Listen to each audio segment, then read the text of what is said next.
Hello viewers, welcome back to my YouTube channel. In this video, I will be taking you through The Samaritan by Lara, and I'll be looking at Act 4, Scene 2.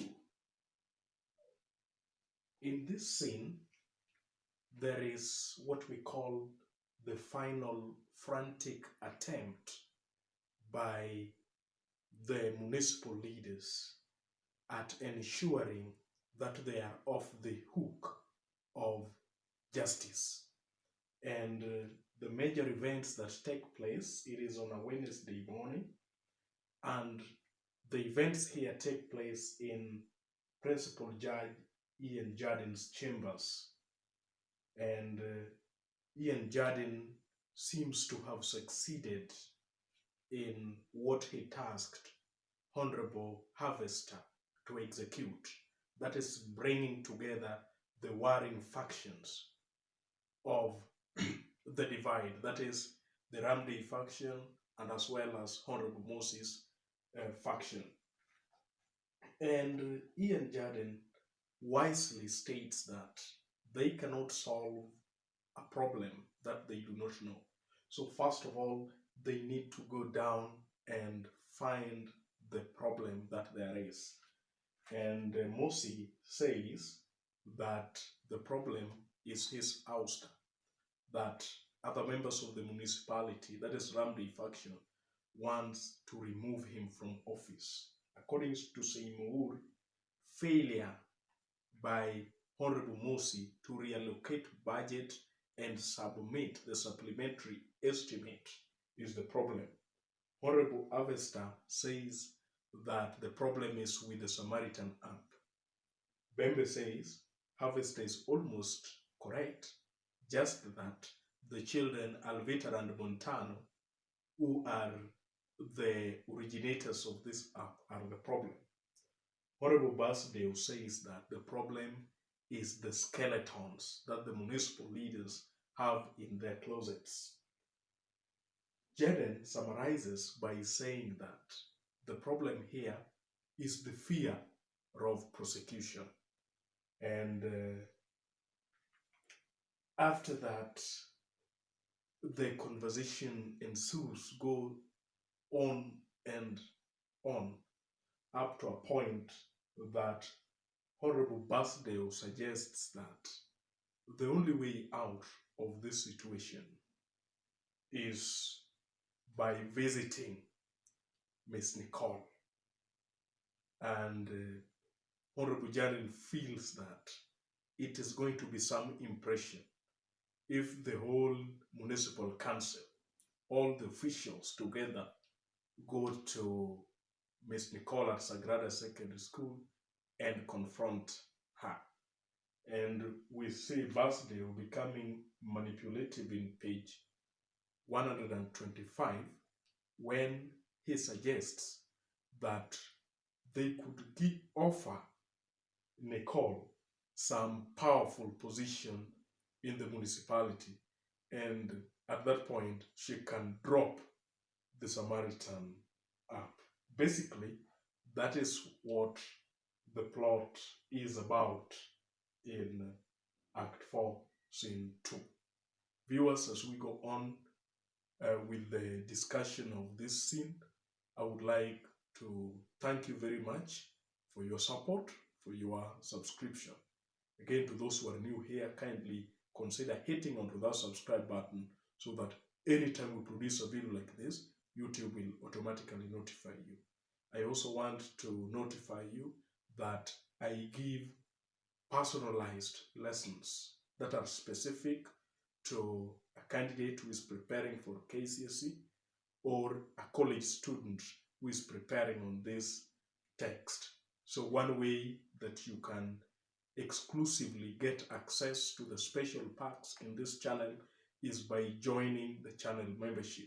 You simply use the join button and you will be eligible. So the first character is Ian Jardin, and Ian Jardin is convincing or persuasive, and the meeting that is going on this day is a testament to his having convinced harvester. He is also wise, as seen on page 120, when he uses the imagery of a snake. When he says that if you want to kill a snake, then you must see where its head is first. When you want to solve a problem, then you must ensure that you know the problem before the solution. Again, he is informed, as in page 122, he says that he has reliable information that the Chief Justice and the local government at the national level is already springing to action to act about the Maracas issue. Again, he is hypocritical. On page 122 and 123, he suggests that as the officials, they should preempt prosecutions so that it is not the national officials who come and start the prosecutions at Maracas municipality, and that in this prosecution, he is really not going to come up with convictions. So it will be kind of a smoke screen. He is also corruptible on page 125 when he states that in instituting the prosecution, that he is going to engage friendly people who will lodge cases, and then those people can be bribed, and the judges can always make rulings on their favor. That is corruption, and he confesses that this is the way they've been doing things in the courts in Maracas. Second character, we have Seymour.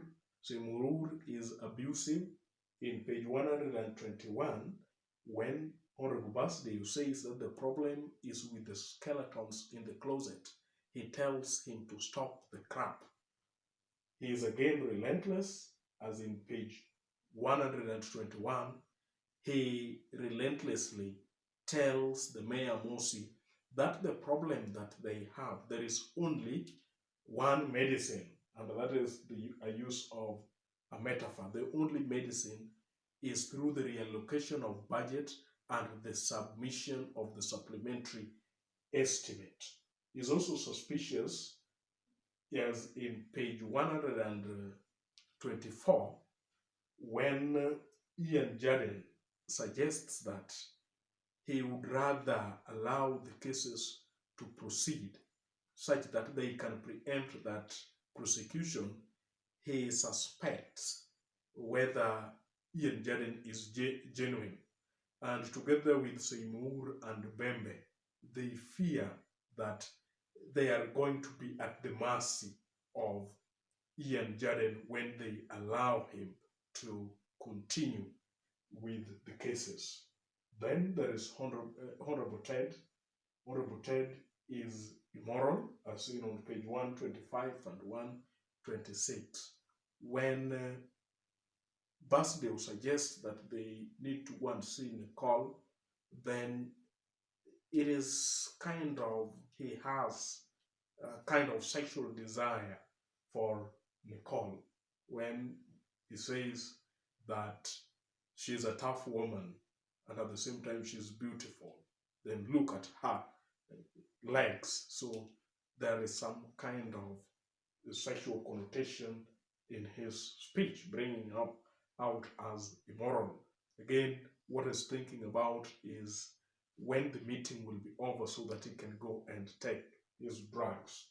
He's also relentless, as in page 122, he tells Mayor Mosi that when he refuses to bow down to their pressure to reallocate budget, they're not going to budge.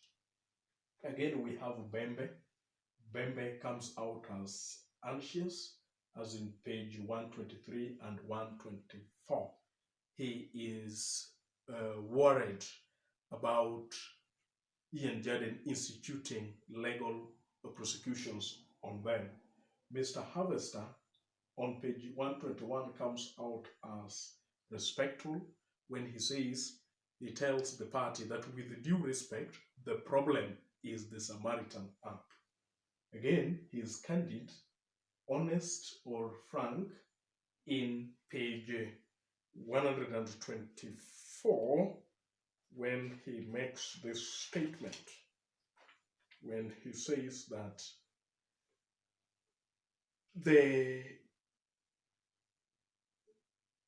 banning of the Samaritan or temporarily halting of the Samaritan by Jaden will be challenged based on the right to information.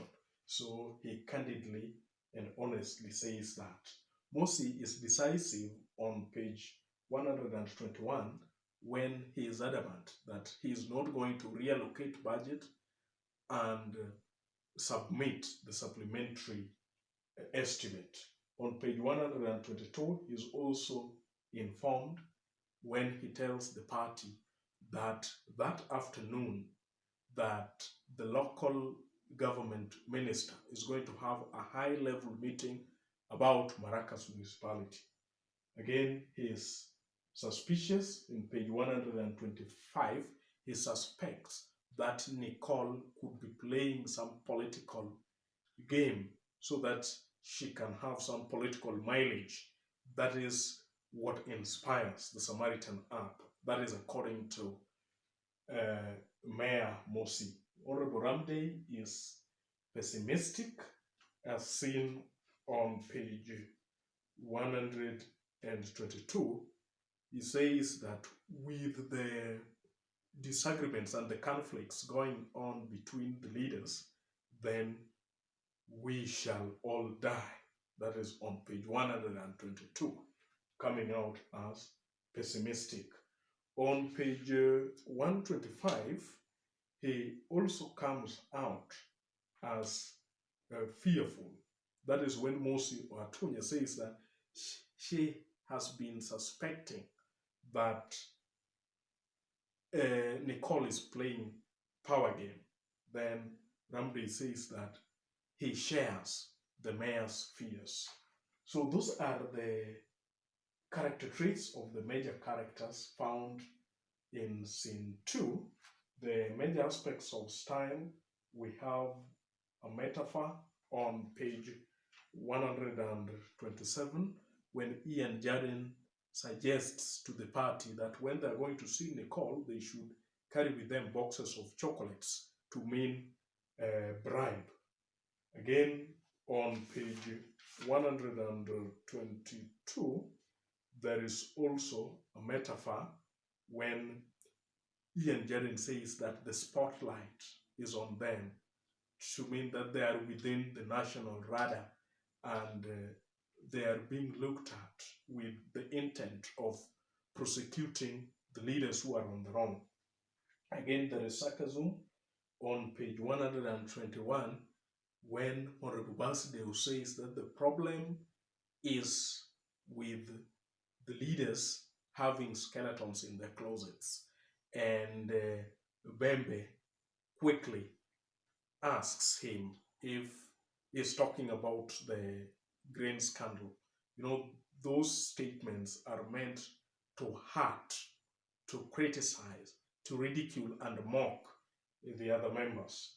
There is imagery on page 122, and the imagery here, when Jaden says that it is best to go forward with the cases, then Seymour reminds him that he lives in a glass house and he has insisted on throwing stones, to mean that he is also entangled in some corruption cases and he chooses to pursue those who are corrupt.